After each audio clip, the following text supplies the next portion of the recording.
let's talk about the GIS integration. So the GIS integrates the spatial data with various utility applications such as customer information, asset management, outage management, and billing system. So in the GIS, you will see various layers related to specific application data are superimposed so that you get the integrated information from the GIS map. The GIS should display the particular network element and their attributes, which are ranging from customer to utility. So that means for customer, the information related to meter and his load consumption has to be displayed. And for utility, the GIS must display the complete power system network and their various assets deployed in the field and the load flow and the possible congestions and so on the GIS map.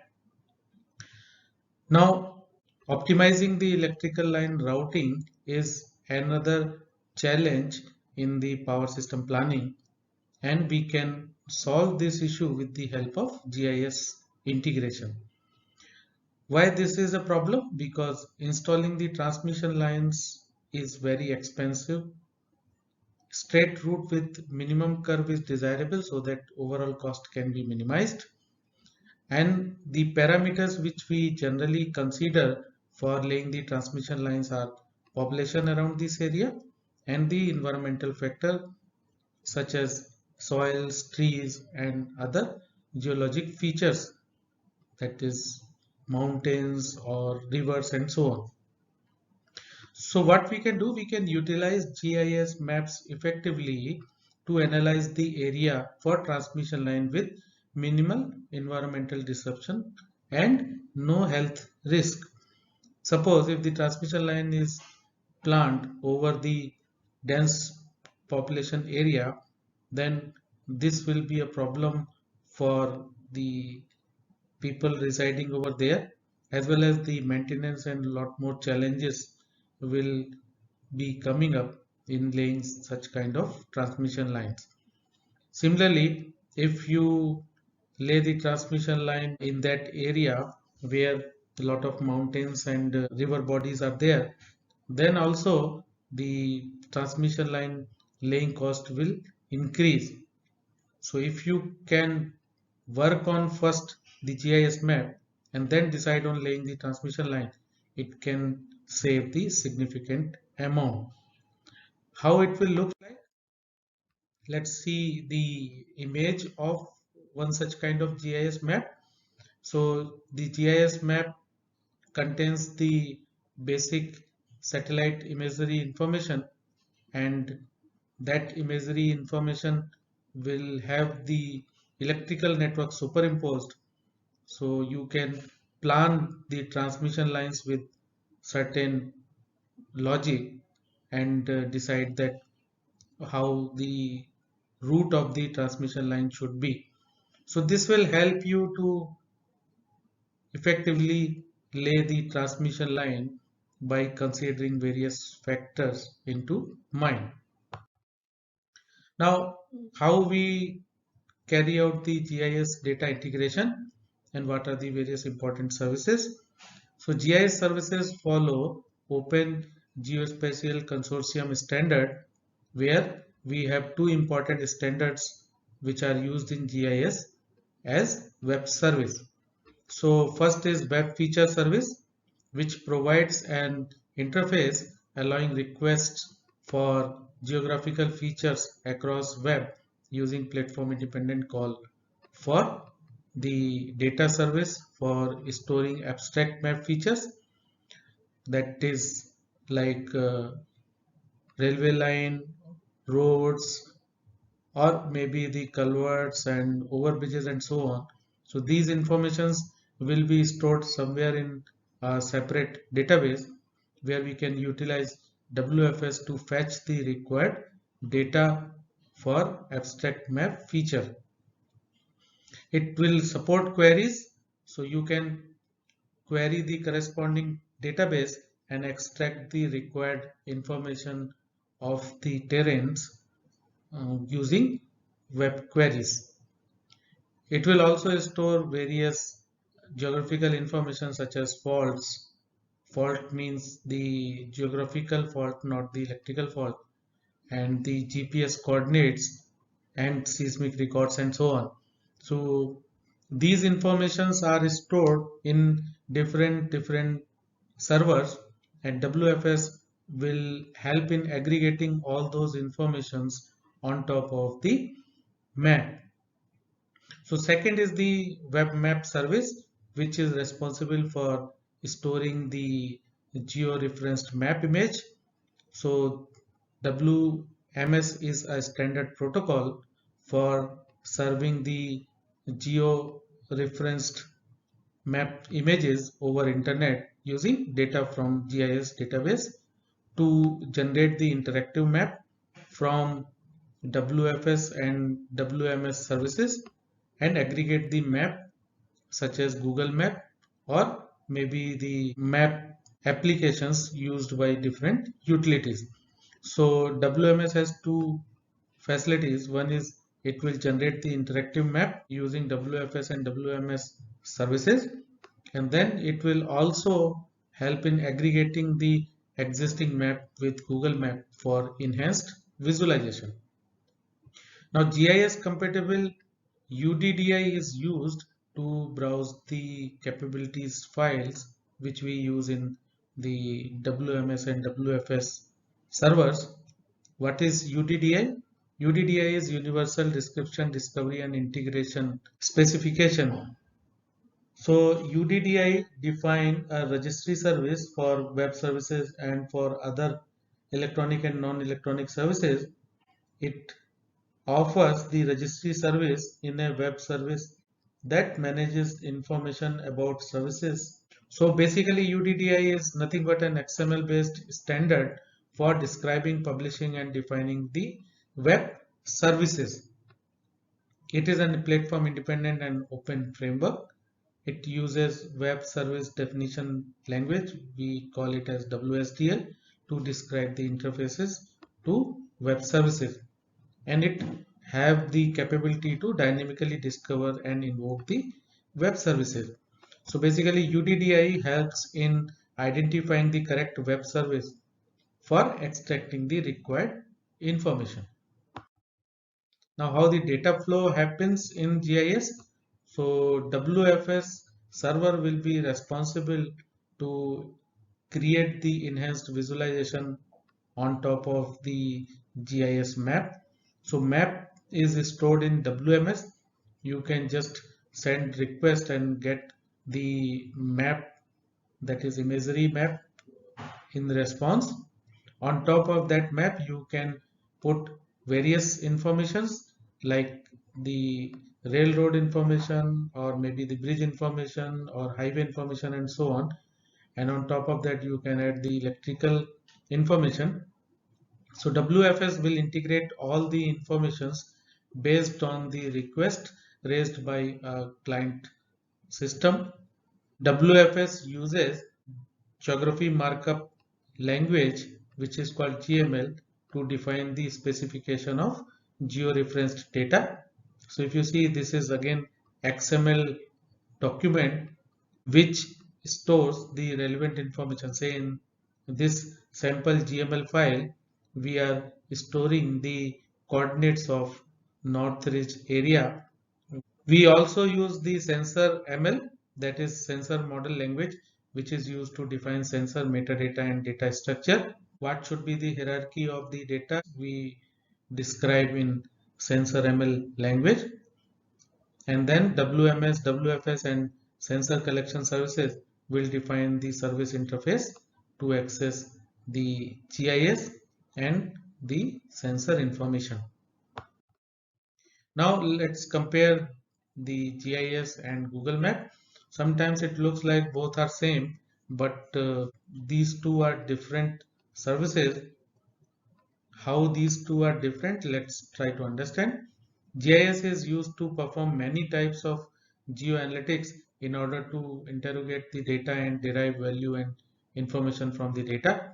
So here the user will have free hand to develop his own geoanalytics applications and define how the data has to be extracted from the map. It can be considered as a digital extension of paper map. So in case of GIS, the paper map or any map which you have has to be first digitized.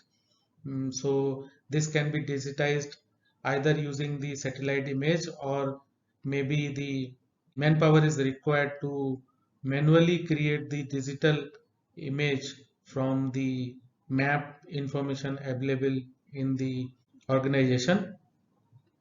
It is costly affair because you need to first take the licenses from the GIS software service providers such as ArcGIS from Esri.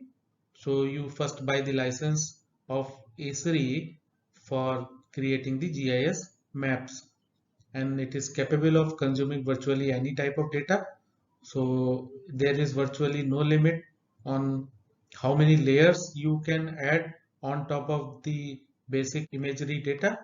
So you can keep on adding the various layers to extract the relevant information in an interactive way. It develops everything from scratch. That's why it is a costly affair. You have to first develop the digital image of the geography, and then on top of that you have to keep on adding various information in the form of layers. So GIS map is the proprietary asset of an organization, and everything which is required to be updated in that map has to be done by that organization only. Frequent changes in that map are not easy because these frequent changes have to be done by skilled professional using various softwares.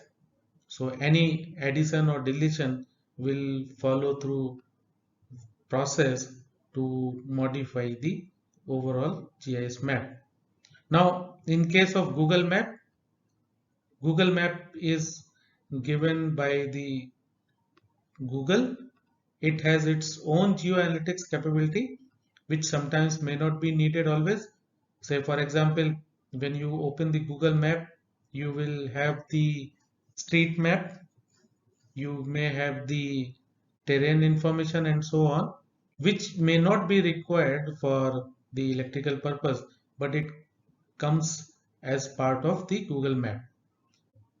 So Google Map can perform limited network analysis, that is like traffic data analysis or maybe the navigation and so on. So from electrical point of view, it offers very limited scope for laying the electrical details on top of the Google Map. The advantage is that it is free visualization tool, so you can just utilize it. However, there may be the potential copyright infringement issues because Google offers only .kml and .kmz data formats free. Other data formats you need to buy from Google. It is a GPS enabled solution, which is a plus point for Google Map. You can just use your handheld device, maybe mobile phone, to map the GPS coordinates on the Google Map. It can be integrated with GIS as another layer, which will work as a Google Map layer on top of the GIS. So integration is not a challenge. It is easy to adopt the modified map because modification is being done by Google separately. So this will not be a challenge for the utility professionals, but any information which has to be added on top of this modified map has to be done by the organization itself. Now let's understand the various applications of GIS in smart grid. So first, most important thing is load forecasting. So you can predict the amount of future load growth and the location of load increment using GIS map. So in this example, GIS map can provide you information the possible load centers where the population growth is happening, and accordingly you can design the extra substations or maybe laying more transmission lines and so on. So it is very important for power distribution planning. This GIS technology merge the distribution system data with current land use data, transportation infrastructure and urban centers data, so that you get the integrated information on one single map, and accordingly the distribution system growth can be forecasted using the GIS map. Other application of GIS map is disaster management and fault location. So GIS relates the transmission network conditions with other relevant information such as weather, vegetation growth and road networks. So for example, if you have the GIS map with vegetation growth information added as a layer, you can forecast the growth of vegetation and when it is likely to touch the transmission line, so that you can plan the vegetation trimming in time and there will be less fault because of the vegetation growth. So these kind of approaches can be followed with the help of GIS map. Similarly, the identification of weather moving towards an area enables to determine the transmission line facilities which are at risk. So any information related to a storm or hurricanes and other cyclonic activities can be mapped on top of the existing GIS transmission facilities, and we can easily figure out when this kind of cyclonic activity hits the ground, what are the likely areas which will get impacted because of this cyclonic activity, and accordingly we can take necessary action because we know what are the various assets which will get impacted because of this cyclonic activity. So let's take one example so that you can understand how it will be utilized in the disaster management. So in this case, the example shows that the cyclonic activity is happening around an area and cyclone is approaching towards the land with some path, and this path can be mapped on top of the GIS map which includes the electrical assets also. So you can now identify those assets which are likely to get impacted because of this cyclonic activity. So you can immediately list down the likely impacted assets because of this cyclonic activity. So when you know all those asset details, you can prepare yourself for that storm. So for that, you can collect the required inventory so that the restoration process can be taken up as soon as possible. So you prepare yourself for a storm using the information available on the GIS map, and then you use the damage assessment applications for accessing the actual damage which happens after the cyclone is over. So here you can utilize various techniques such as the user driven information, where user can inform what are the assets he is seeing damaged around his house, so he can map it to the particular application which is running in cloud and so on, or maybe you can do aerial survey to assess the impact. And since you now have the complete information of assets which have been impacted using the various survey exercises, and you exactly map those informations on the GIS map, you can find out what are the assets which you need to replace. So this will reduce the restoration time and your recovery of the power system network will be very quick. Another example is fault location identification, where you integrate the SCADA, EMS, DMS, OMS applications with the GIS. So all those informations will flow on the GIS map also. Now fault data flows to the WFS server, which is coming from any fault related applications such as outage management system or maybe the DMS, distribution management system. So this fault data will flow to WFS, where this information will be mapped on top of the GIS map. So now the fault data gets overlaid on GIS map, which utilizes the WMS service. So here you will see that WMS will give you the digitized geographical map. On top of that, when you overlay the information coming from the fault data application such as DMS or OMS, you will be able to pinpoint where actually the fault have happened. So when you get the fault location displayed on the map, you can immediately figure out where you have to send the crew members for the fault correction. What are the other future applications for GIS in smart grid? We can provide the seamless environment for various power system applications such as transient stability and short circuit analysis using GIS maps. GIS helps in the resource allocation because all the resources and assets can be easily seen on the GIS map, and even the loadability condition of those assets can also be seen almost real time using GIS map by overlaying the asset utilization information on top of the GIS map.